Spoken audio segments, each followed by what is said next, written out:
Bonjour et bienvenue pour l'histoire de la chanson Sa raison d'être.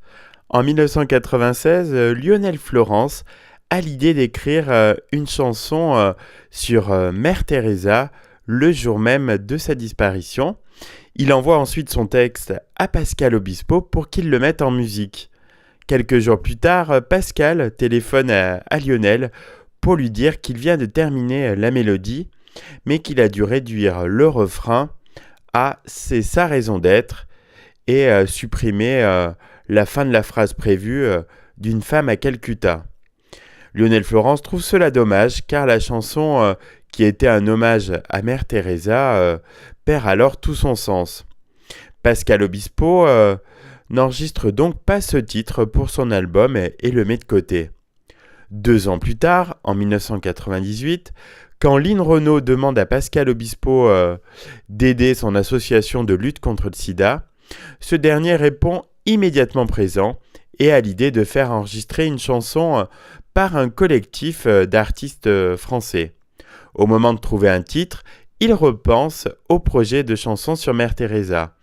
Il en parle alors à Lionel Florence qui lui fait remarquer que le combat de Lynn Renaud n'est pas si éloigné de celui de Mère Teresa dans un autre domaine évidemment, mais avec le même dévouement.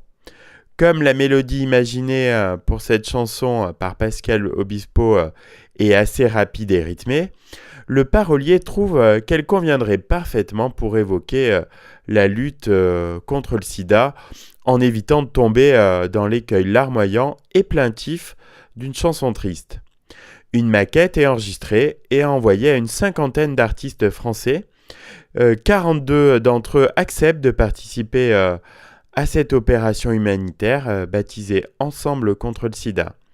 Pascal Obispo réussit à découper le texte de manière à ce que chacun des participants ait une phrase à chanter. Compte tenu des emplois du temps des uns et des autres, l'enregistrement se déroule sur plusieurs jours.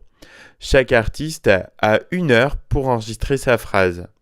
Ainsi, les plus grands noms de la chanson française, de Johnny Hallyday à Florent Pagny, en passant par Julien Clerc, Eddie Mitchell, Françoise Hardy et beaucoup d'autres, se succèdent tous bénévolement en studio.